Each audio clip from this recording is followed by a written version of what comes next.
Alright guys, TacticalRab here, and today I hope you're doing well and enjoying your day so far. Welcome back to VALORANT Rostermania. Confirmations are coming through left, right and centre. Cloud9 are expected to announce Yay later on today, but also some talk about his potential salary and the fact that he might well be the #1 paid player in the entire VALORANT League. Very much enjoyed your thoughts in the comment section below. Hit the like button if you enjoy. Subscribe if you're new as always, I'd greatly appreciate it. It really helps out the channel. Thank you very much indeed for doing that, and loads of new subs yesterday as well. Let's crack straight on with things. Firstly, thought this is pretty funny that was going around Twitter the last couple of days, that this OpTic gallery in India has just chucked the OpTic gaming logo on there as well. So I'm sure some of you OpTic fans won't be too happy to see the whole OpTic India relationship happen because it didn't really go so well the first time around. This quickly also with regard to the LCS and what Valorant might be doing with the studio. So Riot of course has this studio in the US where apparently next season's LCS games are going to happen midweek, and it's the Valorant games that are going to happen on the weekends. So I think this makes sense honestly for the US market, but it's maybe not so good for LCS. But for Valorant, what it does mean is that the kind of studio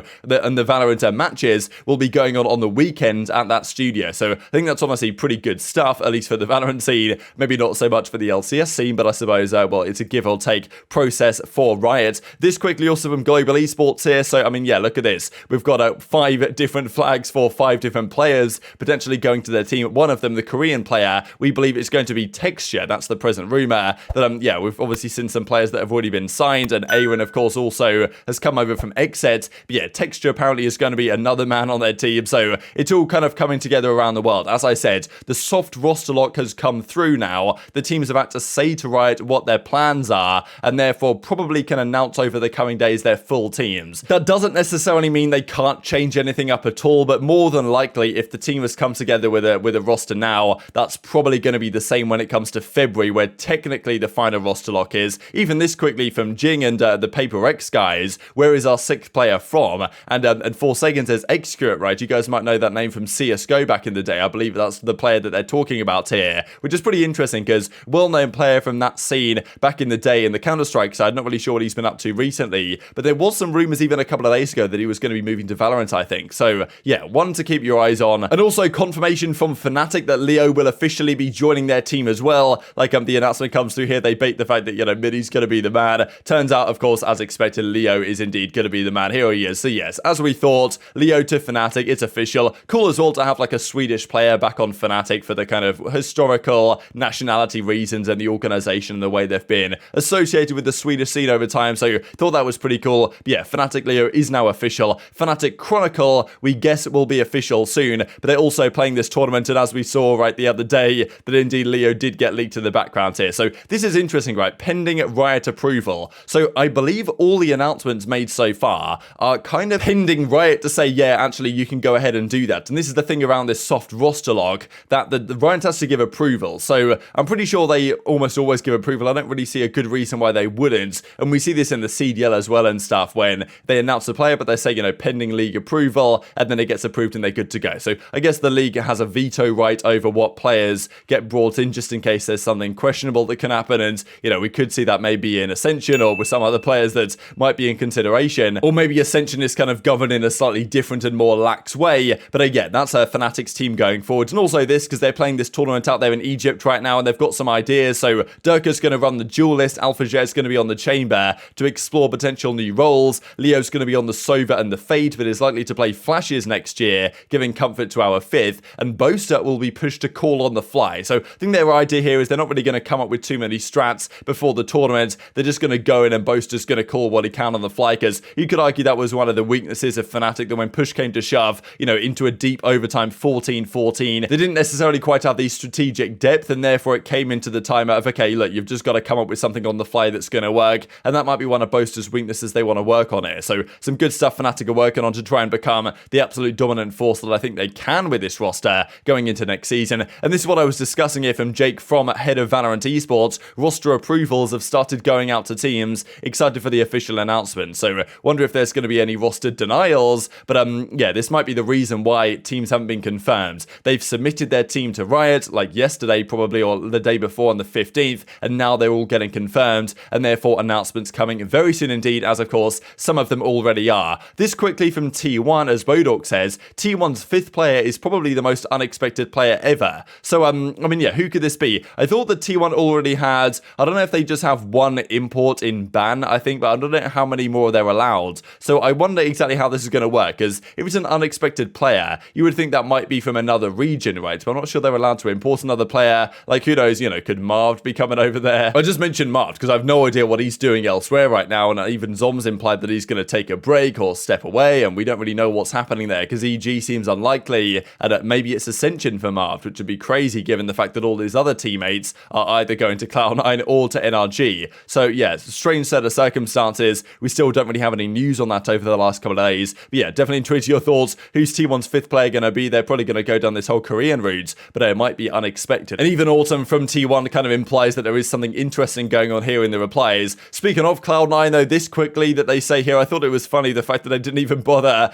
doing anything for this. Outside of a tweet, they didn't make a graphic, they didn't make a nice little montage, they literally just said, we've officially released Curry from the roster. Thanks for all your time in Cloud9. We wish you nothing but the best of luck. So it's like, you know, didn't even bother to give him a nice little send-off here. In fairness, wasn't a good acquisition in the first place, let's be honest. So, like, Cloud9, they're trying to brush that off very quickly indeed, but officially announcing Curry's gone so they can announce their new player, which we expect to be happening very soon indeed. This quickly from Zekken, actually, from Sentinels, because we know and we're fairly sure that indeed it's going to be Dephh that's going to be the 5th player on that Sentinels lineup, but he literally straight up leaks it to me. This guy did it before with the NRG team. Zekken, $2 in a taco to leak the last person, and he just drops the Dephh in the reply. So we know Deph's coming in. It's only a matter of time as to when this is going to get confirmed as their official IGL. But yeah, what's that team going to look like next season? Lots of people have a fair bit of faith in it. And also this from dapr, real quick, just mentioning the best sub to do it. So we're not sure the plan for dapr, whether he's going to go to EG, whether he's going to stay as the Sentinels substitute in an offer that he does indeed have from Sentinels. That's the call. If he gets the EG offer, I expect him to go there and actually play in a starting team rather than just sitting on the bench for Sentinels. But if he doesn't get the EG offer and he would have to go to Challengers or to Ascension, then would he rather stay as the Sen sub, or would he rather play in Ascension and leave Sentinels? That's a question that he will have to answer if, well, the time comes for that. And also just quickly this from FNS, we know that him and Som get on rather well, but yeah, just further implications indeed that these guys will be playing together next season on the NRG roster, and there will be no replacement for Som in that controller role like Marved that some people have been theorizing. Here we go then with Yay, confirmation that indeed an announcement is coming soon. This would be really hype indeed if we didn't know where he was going.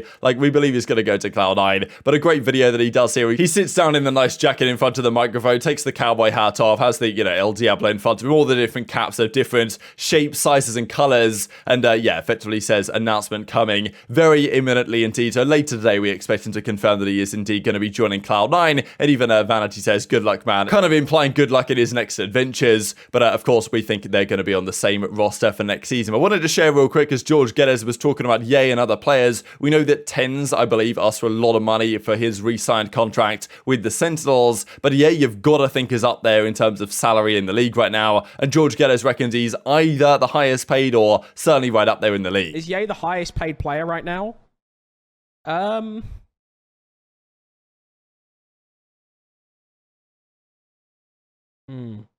don't know, actually. He's one of the highest rated. Or highest paid. I know that. Do you know the highest paid players in the league? Yes, I do. But I won't say. What's the average Valorant player salary? Oh, God. I think it, I mean, it ranges from like 10 to 30k, about that a month. 10 to 30k.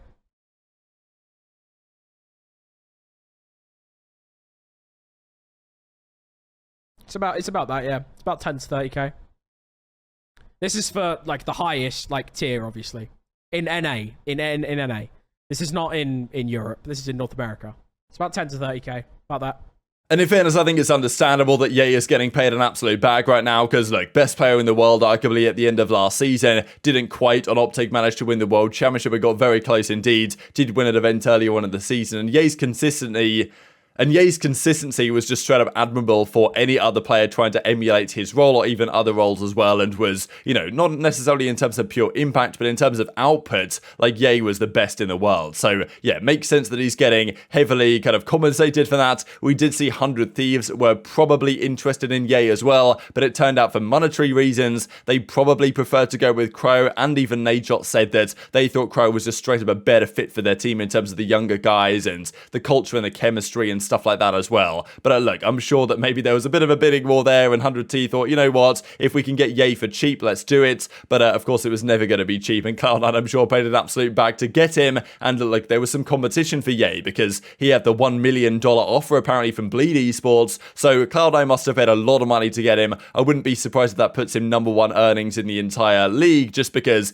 TenZ should be very close. But like, you know, TenZ, when he was re-signing his deal, didn't necessarily have offers from all the other North American teams like Yay did. That might have pushed his money up a little bit further. Just this real quick to mention as well, because in very short order, we are going to be talking about Ascension and what players are going to join the Ascension rosters for next season and what they look like, but also what organizations are involved. We know that some orgs that got rejected from the Partnership League will be getting involved in Tier 2 Ascension, but that's far from a guarantee. And also what other orgs are getting it. Apparently Bodork reckons some orgs that never even were in Valorant so far are going to come in for the Ascension side. Primarily North American organizations as well, so definitely keep your eyes open for that over the coming days of players starting to get links to Ascension teams that didn't quite make it through to franchising. That's an exciting prospect. Just this quickly as well, because yes, it was indeed Cloud9 White that won the North American kind of championship yesterday on the Game Changer side. This from Bob, I couldn't aim today, but thankfully we only had to play Snoozerify today, 3-0. I thought that was kind of funny, really. I mean, yeah, trash talk as per usual. But yeah, Cloud9 versus Shopify Rebellion, 3-0, not really close. What was it? 13-6, 13-7, 13-6. Classic stuff from Cloud9 White. And yes, they will go to the Game Changers Championship in Berlin starting on November the 15th. These are so far the 6 teams that have qualified, need the Brazilian circuit point to the LATAM regional finals team, but both C9 White and Shopify Rebellion will be there from North America, and it's going to be exciting to see how they get on against the best teams in the rest of the world. But very much intrigued to your thoughts on all this stuff in the comment section below. Hit the like button if you enjoyed, subscribe if you are new, take care, and I'll see you next time.